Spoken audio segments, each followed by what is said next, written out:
Gente, vamos falar de um tema aqui que é polêmico, que as pessoas adoram perguntar. Você precisa cortar glúten, lactose ou os pulsos para emagrecer? Então, a gente vai conversar sobre isso aqui. Os pulsos eu já quero deixar claro que, pelo amor de Deus, não corte, tá? O resto a gente vai chegar num consenso, ok? Então, primeiro eu queria explicar para vocês exatamente o que é o glúten. O glúten é uma proteína, ele está presente no trigo, no centeio, na cevada, ou seja, na cerveja, e ele está presente na aveia também. Só que na aveia, numa quantidade muito pequena. E muitas vezes a aveia comercializada, principalmente aqui no Brasil, ela é manipulada no mesmo ambiente que o trigo. Por isso ela pode ter fragmentos de trigo ali misturado com a aveia. E por isso, se você comprar uma embalagem com a aveia, vem escrito contém glúten, tá? Então o grão da aveia mesmo, ele tem uma quantidade muito pequena de glúten, ok? Agora, qual o problema do glúten? O maior problema do glúten são para pessoas que têm doença celíaca. Essas pessoas, elas não podem consumir nada de glúten, nem a aveia, tá? São pessoas que têm reações no intestino muito severas, muito prejudiciais, com consequências muito globais no corpo, se ingerirem alimentos com glúten, tá? Então, essas pessoas não podem ingerir. E nós, que não somos celíacos, não podemos ingerir glúten? Isso é moda? Isso é bobagem? Então, nós que não somos celíacos, podemos ingerir glúten. O que é prejudicial do glúten é a sobrecarga dele no nosso organismo. Muitas pessoas falam assim, mas meu pai consumia glúten, né? Comia pão a vida toda, nunca teve nada. Meu avô tá aí com 90 anos, comeu pão a vida toda, nunca teve nada. Só que o que acontece? A proteína do trigo, ela foi sofrendo, na verdade o trigo foi sofrendo muitas modificações ao longo dos anos. O trigo que a gente consome hoje não é o mesmo trigo que os nossos ancestrais consumiam, né? Ele foi sofrendo várias modificações para que a produtividade dele fosse maior e mais barata, óbvio, né? Que é muitos alimentos, como as pessoas falam, mas tudo tem trigo. Como é que eu vou comer alimento sem glúten? Porque tudo tem glúten, porque realmente uma grande parte dos alimentos que são comercializados tem glúten. Então eles precisam ser produzidos em larga escala, num custo baixo, porque senão tudo que tem glúten se tornaria inviável financeiramente, e essa modificação trouxe para esse alimento com trigo uma quantidade muito grande de glúten e um glúten modificado, uma proteína que é difícil para o nosso corpo absorver. Então, resumindo, qual é o problema de nós que não somos celíacos consumirmos glúten? O problema é o excesso e o problema é que o trigo que a gente consome hoje é um trigo diferente de anos e anos atrás, ok? E por que que o excesso é ruim? Porque o glúten, essa proteína, é uma proteína de difícil digestão. O que que é digestão? É a quebra do alimento e o preparo dela para o nosso corpo assimilar. Porque os alimentos, eles são fontes de energia, fontes de nutriente para nós. Mas um alimento mal digerido, que não passa pelo trato gastrointestinal de forma eficiente, ele se torna agressivo para nós. Então, o mesmo alimento bom, vamos pensar em que? Por exemplo, um ovo. Um alimento saudável, né? Já não existe mais esse mito de que o ovo faz mal, que aumenta o colesterol, tal, o ovo é saudável. Mas se o ovo não for bem mastigado, não passar pelo trato gastrointestinal de forma adequada, se você tiver alguma intolerância a algum nutriente do ovo, ele vai ser agressivo para você. Vamos pensar no abacate, que é um alimento muito nutritivo. Se você não mastigar direito, se ele não passar de forma adequada por todos os processos, por todas as etapas do trato gastrointestinal, ele vai te agredir, ele vai ser mais prejudicial do que benéfico. Então, a proteína do glúten é uma proteína de difícil digestão. Ela entra na nossa boca e chega no nosso intestino não de forma adequada. Essa quebra, boca, esôfago, estômago, intestino, esse processo, esse caminho até chegar no intestino não é um caminho feito de uma forma leve para o nosso corpo. Só que o nosso corpo consegue fazer isso. Né? O glúten não é um veneno, você não vai comer o glúten e cair dura aí, morrer, ter um troço, estar intoxicado e ir para o hospital. Isso não vai acontecer, porque o nosso corpo consegue assimilar isso. Depois que esse glúten passa para a corrente sanguínea, o nosso corpo também consegue assimilar, porque a gente tem um lixeiro dentro da gente que é o fígado. Só que o que acontece? A sobrecarga disso vai trazendo uma série de consequências, porque você vai sobrecarregando o seu corpo cada vez que você consome o glúten e consequentemente sobrecarregando o seu fígado de tanta substância ali que ele tem que dar conta, tá? Então, esse é um problema, a sobrecarga, tá? E aí, qual é um outro problema? As substituições. As pessoas pegam aí informação no ar que o glúten faz mal e querem substituir por alguma outra coisa, tipo tapioca. Primeiro, tapioca é um alimento de índice glicêmico alto, que é a capacidade que um alimento tem de aumentar a glicose no nosso sangue. Então, se o alimento aumenta a glicose, aumenta a insulina em quem não é diabético. A insulina entra ali para tirar a glicose do sangue. Só que a insulina é um hormônio lipogênico, ou seja, ele faz depósito de gordura no nosso corpo. Então, se a gente consome vários alimentos de índice glicêmico alto, que aumenta a glicose, vai aumentar a insulina, e quanto mais insulina, mais gordura a gente tem. Existem estratégias para diminuir o índice glicêmico da tapioca? Sim.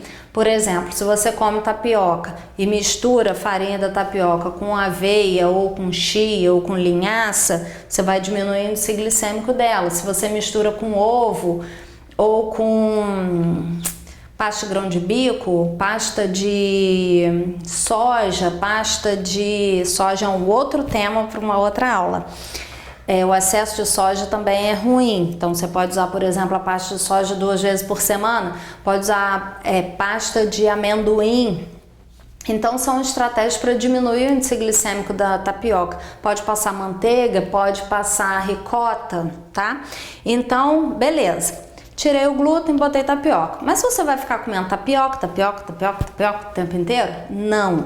E aí você pode usar outros carboidratos de boa qualidade, tipo batata doce, aipim, inhame, milho, ok. Só que muitas pessoas ficam o dia inteiro consumindo carboidrato, elas consumiam fontes de carboidrato com glúten e depois elas começam a consumir fontes de carboidrato sem glúten o dia inteiro da mesma forma, né? Como biscoito sem glúten, pão sem glúten, bolo sem glúten, bolacha sem glúten. Então, pro peso, para quem precisa perder peso, essa substituição de carboidrato com glúten por carboidrato sem glúten não é muito significativo, porque metabolicamente você vai ter um favorecimento, mas em relação à ingestão de carboidrato o dia inteiro, nada vai acontecer, porque você substituiu um carboidrato por outro. Então o problema é a substituição também. Um problema pode ser a substituição dependendo da forma como você fizer isso, ok? Então vamos recapitular que aqui é complexo. Então o glúten sofreu modificações ao longo do tempo, é uma proteína de difícil digestão, mesmo não sendo celíacos, nós somos sobrecarregados se consumirmos glúten demais. E o que é demais? É comer glúten no café da manhã, glúten no meio da manhã, almoçar e comer um macarrão, à tarde come glúten de novo, né? O pão, biscoito, bolo, rosca, torrada. E à noite, algumas pessoas ainda acreditam que jantar é ruim, come glúten de novo. Pão ou biscoito, né? Ou bolo, enfim. Então essa ingestão de glúten o dia inteiro é prejudicial para nós, tá? Então, o que a gente pode fazer para fazer uma substituição saudável, viável, né? De forma que não seja agressiva, mas que também não sobrecarregue o nosso corpo. Intercalar, por exemplo, o pão integral, ele tem glúten. Você pode intercalar ele com a tapioca, você pode intercalar com a batata doce, pode comer o pão francês uma vez por semana, pode consumir um macarrão sem glúten, que ele é igual ao macarrão com glúten, né? O sabor não muda. Então, quando tiver que comer macarrão, preferir esse. Talvez à tarde vai para o trabalho, precisa levar um lanche, 2 vezes na semana leva um sanduíche de pão integral que tem glúten, ou seja, usar o bom senso e ir alternando opções com glúten e sem glúten, ok? Vamos passar aqui para a lactose, porque depois eu vou finalizar aqui com essa situação. E a lactose, a gente precisa cortar? Seguinte, a lactose é o carboidrato do leite. Guarda esse nome, carboidrato, tá? O carboidrato, ele é fermentável pelas nossas bactérias. O glúten é uma, que eu falei? Anotou aí? Proteína. A lactose é um carboidrato, é outro nutriente, são coisas diferentes, tá? Então, o leite é o carboidrato, a lactose é o carboidrato do leite. O carboidrato, ele é fermentável, ou seja, as nossas bactérias usam esse carboidrato como fonte de fermentação. Então, quando uma pessoa consome lactose e ela não tolera bem, ela tem sintoma. Ela tem distensão abdominal, gases, sensação de desconforto, empachamento, tá? Só que o problema maior do leite não é a lactose, é a proteína, tá? Me dá nervoso quando eu vejo as pessoas colocando todo o impacto negativo do leite na lactose. Por que as pessoas fazem isso? Primeiro, porque comercialmente é interessante, né? As pessoas, as indústrias, os produtores que comercializam o leite, eles conseguem fazer um leite sem lactose, mas eles não conseguem fazer um leite sem proteína. Um leite sem lactose é comercialmente viável, o leite sem proteína não é. Porque se você tira a proteína do leite, ela fica com um gosto insuportável, é muito ruim. E aí, quando você precisa não consumir a proteína do leite, você não vai consumir leite, você vai usar um leite vegetal. E para quem produz leite, isso não é interessante. Então, existe uma divulgação, uma propaganda muito grande sobre o leite sem lactose, como se isso fosse resolver os problemas, mas não resolve. E para a população, para as pessoas de uma forma geral, é fácil assimilar isso porque os prejuízos da proteína não são perceptíveis e os da lactose são. Então, uma pessoa consome leite com lactose, tem distensão abdominal, gases, ou o intestino solta ou prende, e quando ela consome sem lactose, ela não tem nada disso. Então, ela acha o quê? Resolvi meu problema, mas não resolveu, porque o problema é a proteína do leite. Lembra quando eu falei que o glúten é uma proteína e ela é de difícil digestão, de difícil assimilação pelo nosso corpo? Ela entra na boca e chega no intestino de uma forma difícil, né? O nosso intestino recebe essa proteína de uma forma difícil para ela assimilar. É a mesma coisa que acontece com a proteína do leite. E aí você também pode me dizer, mas meu avô tomava leite, meu bisavô tomava leite, todo mundo tomava e não tinha nada disso. Realmente não tinha, porque assim como o glúten, o leite também veio mudando ao longo do tempo. Também com o intuito de aumentar a produção, né? Então as vacas, elas são confinadas, elas recebem muito remédio, elas têm as tetas muito manipuladas para produzir muito leite, isso aumenta a infecção, para isso elas recebem remédio.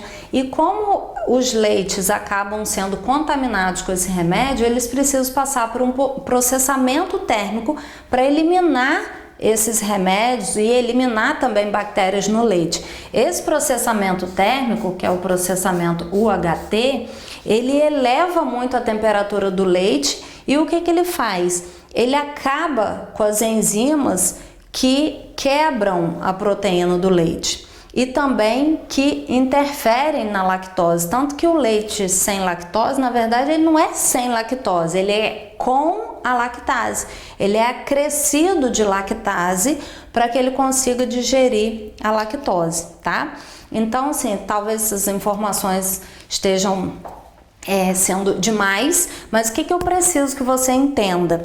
Que o excesso de glúten é prejudicial porque ele não é bem digerido pelo nosso corpo, mas eu preciso também que você entenda que o problema do leite não é a lactose, não é só a lactose, nem é o maior problema. O problema do leite é a proteína. E por que eu estou enfatizando isso? Porque às vezes as pessoas consomem leite sem lactose, iogurte sem lactose, queijo sem lactose, requeijão sem lactose e acham que estão fazendo bem para o corpo e não estão. Nem para o corpo e nem para o processo de emagrecimento, tá? Então, primeiro eu tô falando tudo isso daqui e depois eu vou chegar aqui na questão do peso em si. O que é que o glúten e a lactose tem a ver com o peso, com o seu processo de emagrecimento? Todos os alimentos que são mal digeridos, que causam um impacto negativo para o corpo, eles vão atuar nessas situações aqui, ó. Inflamação e alteração imunológica, hormonal, metabólica e detox. Tô falando em japonês com vocês, calma que eu vou explicar, vai ficar fácil de entender. É o seguinte, o que é inflamação? É a reação do corpo contra substâncias estranhas, ou seja, quando a gente fala, fulano tá com obesidade, ele tá inflamado, significa que o corpo dele tá cheio de substâncias que não estão compatíveis com a capacidade daquele corpo de lidar com aquilo. O obeso, ele é inflamado. A gordura em excesso é um processo de inflamação. A gordura é um processo de defesa do nosso corpo, né? Porque quando a gente tem toxinas acumuladas no nosso corpo, elas ficam acumuladas dentro de uma molécula de gordura, ou seja, quanto mais intoxicado o seu corpo tiver, mais gordura você tem. E quanto mais você detoxifica, né, quanto mais você elimina a toxina, menos gordura você vai ter. Então é desejável que esse processo aconteça, porque a gente não quer emagrecer perdendo massa muscular e ficar mochibenta, molenga. Né? Misturei as duas coisas. Então a gente não quer emagrecer e ficar com as carnes moles, com cara de velha, acabada. A gente quer emagrecer e ficar durinha, não é mesmo? Então a gente precisa perder a gordura, porque além de ser prejudicial para o nosso corpo, esteticamente é muito feio. Né? E não estou falando só de feio, né? Isso não precisa se tornar a principal questão e nem é a principal questão. Estou falando da própria saúde, da própria capacidade do nosso corpo de nos sustentar até o momento que a gente viver, né? Então, voltando aqui, o que é inflamação? É a circulação de substâncias no nosso corpo que estão fazendo mal para nós, estão agredindo o corpo e o corpo está reagindo contra elas. E que substâncias são essas? Tanto a proteína do leite quanto a do glúten são proteínas inflamatórias, porque elas chegam no intestino de forma que elas não foram bem assimiladas e elas vão interferir lá no intestino, numa função do intestino, que é o seguinte: o nosso intestino, ele deveria ser assim. Isso não é bem o intestino, mas é como se fosse o intestino. E aí, o que é isso daqui? Aqui é o intestino e aqui é o sangue. Os nutrientes, eles passam aqui para o sangue. Mas as toxinas, elas não deveriam passar para o sangue, elas deveriam seguir um caminho reto e ir embora nas fezes, não deveriam ultrapassar aqui. Só que tanto a proteína do leite quanto a do glúten, quando elas chegam aqui no intestino, elas chegam de forma mal digerida. Lembra que eu falei? Elas chegam grandes. E elas alimentam as bactérias ruins. E essas bactérias ruins, elas interferem nisso daqui. diminui o aproveitamento de nutrientes importantes para o nosso corpo e elas vão esgarçando a parede do intestino, elas vão fazendo isso daqui, ó. Isso daqui, o que que é, gente? Ó, é um buraco. E nesses buracos, as toxinas passam para o sangue. E qual é a consequência disso? Que isso tem a ver com o seu peso. Quanto mais toxina passar para o sangue, mais você sobrecarrega o seu fígado, né? E quanto mais toxina tem circulante no seu sangue, mais gordura você vai acumular, porque lembra que a gordura abriga as toxinas? Então, se tem buracos aqui nesse intestino, se ele não está fazendo uma barreira eficiente, está fazendo isso, vai passar toxina para o sangue. Esse fígado que assimila essas toxinas vai ficar sobrecarregado, porque isso não é hoje, daqui a 20 dias de novo, é o tempo inteiro. É segunda, terça, quarta, quinta, no café da manhã, no almoço, no jantar, no lanche, o tempo todo é glúten, proteína, proteína, glúten. Então, quando você faz isso de forma corriqueira, você vai sobrecarregando o seu corpo e esse processo aqui vai acontecendo continuamente. Então, você manda toxina para o sangue, o fígado fica sobrecarregado. Quanto mais toxina, mais gordura. E quanto mais toxina, mais alteração hormonal. Para as mulheres isso é terrível, isso está relacionado ao acúmulo de água no nosso corpo, né? Retenção hídrica, alterações em relação à menstruação, alterações em relação à menopausa. Por quê? Os nossos hormônios, eles funcionam em cascata, um tá ligado ao outro. Um funciona, que liga ao outro, ao outro, ao outro. Só que eles começam a funcionar a partir do momento que eles se ligam em um receptor hormonal. O que essas toxinas fazem? Elas se grudam ali naquele receptor hormonal e quando o hormônio vai se grudar, ele não consegue se grudar e, consequentemente, não consegue agir. Então, se um hormônio não se gruda ali e não age, o outro também não, o outro não, o outro não, e vira uma bagunça. Então, essas toxinas circulantes no sangue aumentam a quantidade de gordura, porque elas ficam dentro da molécula de gordura e elas alteram a parte hormonal. E elas alteram a parte metabólica, porque as toxinas, elas atravancam o processo metabólico. Imagina esse metabolismo como se fosse uma roda, assim, com vários pontinhos, né, que você segura ali e empurra. As toxinas é como se elas entrassem ali no meio daquela roda com uma trava e você tenta girar a roda e ela não vai ou vai muito lentamente. Então, quanto mais toxina a gente tem no corpo, mais lento o seu metabolismo fica. É muito interessante quando a gente faz uma bioimpedância, que é uma avaliação corporal através da balança de bioimpedância, que dá o peso, percentual de gordura, massa óssea, massa muscular, água corporal, idade metabólica e também a gente mede, né, as circunferências.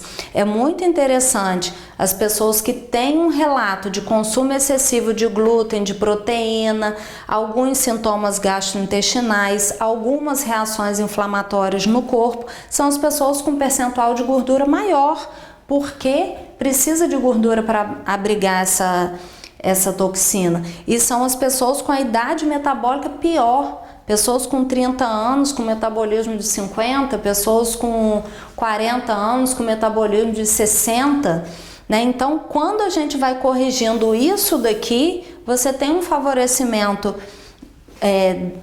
de diminuição de gordura, de um metabolismo mais eficiente, da redução de retenção hídrica, da redução de celulite, muita coisa, né? É muito significativo a redução dessa gordura inflamada, acumulada no corpo, que é aquela coisa que a gente não quer de jeito nenhum, aquela coisinha assim insuportável, né? Uma coisa é a mulher ter celulite, porque o nosso ambiente hormonal favorece isso. Outra coisa é a gente ter uma celulite inflamatória proveniente desse processo aqui, tá? Então, esses alimentos, interferem imunologicamente também, por quê? Porque se tem toxina circulando no sangue, o corpo precisa dar conta disso, ele aciona a parte imunológica, a nossa defesa imunológica para fazer isso. E é óbvio que se você precisa ficar 1 ano, 2 anos, 15 anos, 20, 30, 40 anos, ativando o seu sistema imunológico o tempo inteiro, agredindo o seu corpo e o corpo se defendendo daquilo, o que acontece com o seu sistema imunológico? Ele fica sobrecarregado. Então, quando vem uma doença, seu corpo está frágil, não está preparado, não há equilíbrio no sistema imunológico para decifrar quem é uma substância agressora, eu vou com tudo, ou quais são as substâncias do próprio corpo. Vira uma bagunça. Está muito relacionado isso daqui também a doenças autoimunes, né? Então, assim, isso daqui é um processo complexo, ligado à obesidade. Mas qual é a boa notícia, gente? Não vou só contar desgraça. A boa notícia é, quando a gente começa a melhorar tudo, tudo melhora. Quando a gente melhora o nosso comportamento de uma forma geral. O que é melhorar de forma geral? É tirar glúten e leite, né? Porque aí a gente já fala do leite, não é da lactose especificamente? Não, é melhorar a alimentação de uma forma geral, ter uma alimentação saudável e diminuir significativamente o consumo desses dois aqui, para que o corpo retome a harmonia. Sempre se lembrem disso, isso é bem importante. Os remédios, as medicações, elas são órgão-alvo. Se você toma um remédio para o fígado, para os rins, por exemplo, ele vai agir apenas ali naquele lugar, naquele órgão, naquelas células. Os alimentos não. Os alimentos, os nutrientes, eles participam de todos os órgãos do nosso corpo, eles agem em todos os sistemas. Então, quando a gente melhora a alimentação, a gente começa a melhorar tudo de uma vez. Se você toma um remédio para o fígado, você melhora o fígado. Se você melhora a sua alimentação, você melhora tudo. Você melhora seus hormônios, melhora a celulite, melhora a gordura, melhora metabolicamente. Você tem mais energia, você tem um corpo mais fortalecido, imunologicamente falando. Então, esse é o processo. Não corte os pulsos, tá? Corte o excesso de glúten e de leite. Melhorem a qualidade da sua alimentação, que você vai emagrecer de uma forma saudável, de uma forma vital, né? Para que seu corpo tenha mais vitalidade, mais energia, mais capacidade de emagrecer à base de gordura e o mais importante, de continuar com um metabolismo que te mantenha magra. Ok? Então era isso que eu queria falar para vocês. Se vocês gostaram desse vídeo, mande para suas amigas, ok? E assistam todos os outros, os que já estão aqui, os que virão ainda, tá? Assistam todos, porque eu vou estar sempre aqui dando dicas bem interessantes para vocês.